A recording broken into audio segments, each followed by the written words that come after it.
Hello everyone and welcome to the series of lectures that I'm putting together on academic skills. In this very first lecture, I will be discussing some of the resources that you might need in Chinese studies in order to keep abreast of current affairs.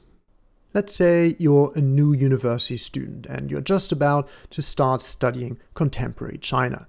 And one of the best places to start is, of course, the university library. And if you're one of my first-year students, you're going to take a tutorial specifically on how to find China-related information in our online system. So we'll certainly point you in the right direction, get you all the books you need, all the academic literature and journals, and even more academic literature. But academic publishing can be quite slow, so how do you keep abreast of what's going on in China right now? Well, a crucial first step is to keep an eye on established news media. And yes, that can mean whichever online newspaper or magazine you prefer, whether it's The Guardian or The New York Times or something else. China's in the headlines all the time. Some of the big outlets even have dedicated China sections, like the BBC. Sure, with the BBC you're bound to get your fair share of pessimism about China, but in terms of its journalistic quality, BBC Asia is an excellent source. Another great outlet is Al Jazeera's China News. Al Jazeera is arguably most famous for its boots-on-the-ground reporting on the Middle East, but the public media network from Qatar has been expanding, and for quite a few years now, their China reporting has been top-notch. Here is another useful resource. This is The Diplomat, a Tokyo-based news magazine that covers the Asia-Pacific, and which also has a special focus section not so much solely on PRC politics, but on East Asia. It often carries analyses and opinion pieces by scholars, so this is a truly important news site to keep in mind. What then about news from the Chinese-speaking world? Well, the South China Morning Post from Hong Kong has some of the most insightful English-language reporting not just on contemporary affairs in the city, but also on China more broadly. However, the Post is not without its detractors, who tend to make the case that the paper has a pro-PRC bias. These allegations have increased ever since Jack Ma, the co-founder of the mainland company Alibaba, bought the paper in 2015. That said, the Post publishes extremely diverse content from a range of journalists, many of whom are, frankly, quite excellent. So it's still a great source for information on China, as long as we read it with a critical eye. But that really should be true for any news source. Every paper has an editorial position, and there's no such thing as an entirely objective news report. Still, the situation in Hong Kong has been deteriorating throughout 2019 and 20, and it's an open question of what that will mean for civic liberties, including freedom of speech and journalistic integrity. Let's return to specialized news sources, and I have 3 tips for you here. The first is SupChina, a New York-based digital news company that doesn't just cover domestic and foreign affairs, but also business news, tech news, and important trends in society and culture more generally. And the folks who write there are either from China or they've lived there for many years, and their expansive network across China and the excellent writing really makes this a great place to get your China news. Here's another of my favorite specialized resources, ChinaFile.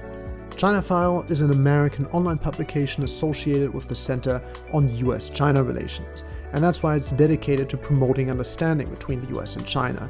It does this through balanced and nuanced reports, and I particularly like their section called Conversation, which asks leading experts to briefly comment on a shared issue. So that gives you 10 or so different, highly informed viewpoints on a relevant topic of current concern.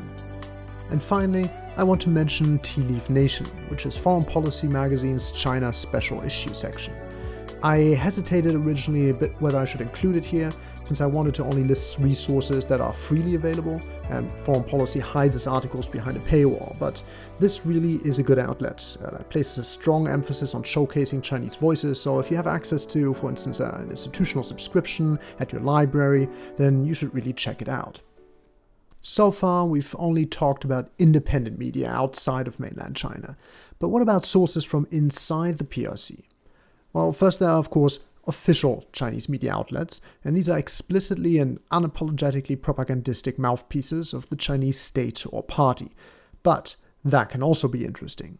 For instance, Xinhua News Agency has the task of telling Chinese citizens and the world what, according to the Chinese state, matters in current Chinese affairs, and it also provides an official state position on matters of international relevance. Likewise, Chinese Central Television, or CCTV, provides national-level propaganda at home and tries to provide a Chinese perspective on global affairs by, to quote Xi Jinping, "tell China's stories well." Both Xinhua and CCTV are state outlets. For the Chinese Communist Party's explicit position, it is worth turning to party papers. One such paper is the China Daily, which targets English-speaking international audiences. Another crucial paper is the People's Daily, which is the party's largest and most traditional domestic newspaper. Its articles are partially translated for foreign audiences on the online platform People's Web. And finally, there is the Global Times, which is the party's most prominent tabloid. It has a notoriously nationalist editorial stance that can slide into outright jingoism, and its factuality is often even more questionable than that of other propaganda mouthpieces. However, if you want to see what Chinese hardline positions on politics and foreign affairs look like, then the Global Times has you covered. In fact, while it is a matter of continuous debate among China scholars who the different party papers really represent and how much they matter, it is a fair bet that the Global Times tries to suss out domestic taste for aggressive nationalist arguments, whereas the People's Daily serves the purpose of providing a more muted, paternalistic counterposition. The actual party position on current affairs probably gets negotiated somewhere between these poles. But in any case, these official sources can be a useful barometer of official Chinese discourse. Of course, not all news media in China are propaganda mouthpieces for the authorities. In fact, China's media landscape, despite all restrictions, is extremely diverse, and papers with a more commercial stance are often both highly successful and influential. A good example is Caixin, a Beijing-based financial newspaper that also covers domestic and international affairs from a fairly liberal perspective.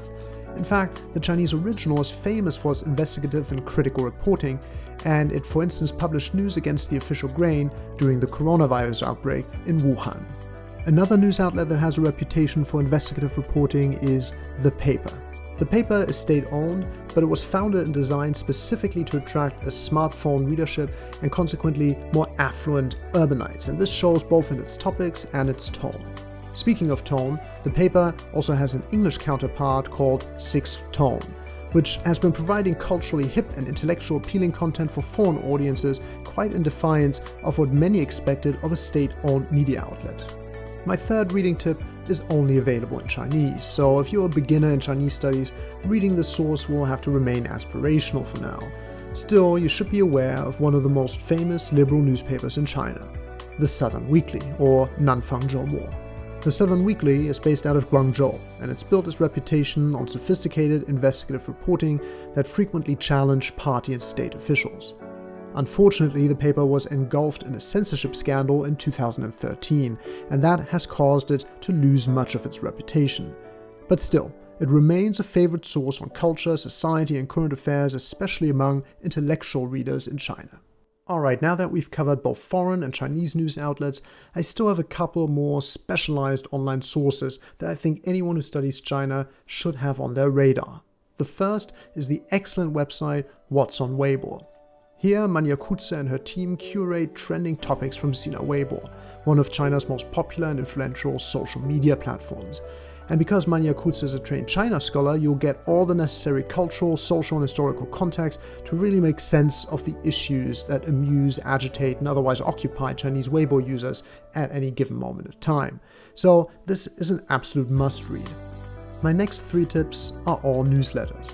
The first is the Modern Chinese Literature and Culture List, or MCLC. As the title already states, this blog and collection of news items really focuses on arts and humanities topics. So why am I including it here, in a list on politics and current affairs? Well, this may not be politics with a capital P, but all culture is political with a lowercase p to some extent, and that is certainly true in China. So, if you want to see how language and culture connect to politics and contemporary social affairs, this blog and its list by Kirk Denton at Ohio State are a brilliant place to explore that connection. The second newsletter is Bill Bishop's Sinocism. Bill Bishop is a seasoned journalist with many years of experience in China, and in this list, he curates the most relevant news items from China. And the best part is that he breaks down why and how this news matters, which makes this essential reading for anyone who wants to keep up with Chinese affairs. And finally, I can recommend Axios China, where Bethany Ellen Abrahamian compiles the most recent China-related news from the online news portal Axios. Much like with Sinucism, this newsletter gives a great overview that keeps things short and snappy, and it tells you exactly what's going on, so why it matters, what the big picture behind the story is. So this is a great rundown and an accessible snapshot of what's going on in China. So that covers news media, but how about something for the ears? Remember the folks at SubChina? Well, they also have a bunch of great podcasts, and I particularly like Sinica, in which Kaiser Kuo and his colleagues interview guests and speak about everything from underground music to foreign policy. It's absolutely great, so if you listen to podcasts, you should check it out. And if you're more interested in business news or in tech news, they also have specialized podcasts for those topics, so there's something for everyone in there. The next recommendation is for my students in the Netherlands. BNR puts together a China podcast in Dutch, made possible by our Leiden Asia Center. So if you're Dutch and you want something to listen to in your native language, then this just might be for you. And to conclude this list of recommendations, I have a podcast tip for you that isn't about China, but rather about the kind of social science issues that I tend to cover in my China Studies classes, the Social Science Bites podcast. Now, each episode of this podcast takes a core concept or debate and it breaks it down within about 20 minutes, all with very knowledgeable guests, so it's a fantastic listen, but be warned, it's extremely addictive. I hope you've enjoyed this brief video on sources in Chinese studies, and I hope that it has given you an impression of what you can use in terms of materials that are out there online on contemporary Chinese affairs. And I look forward to seeing you in the next video.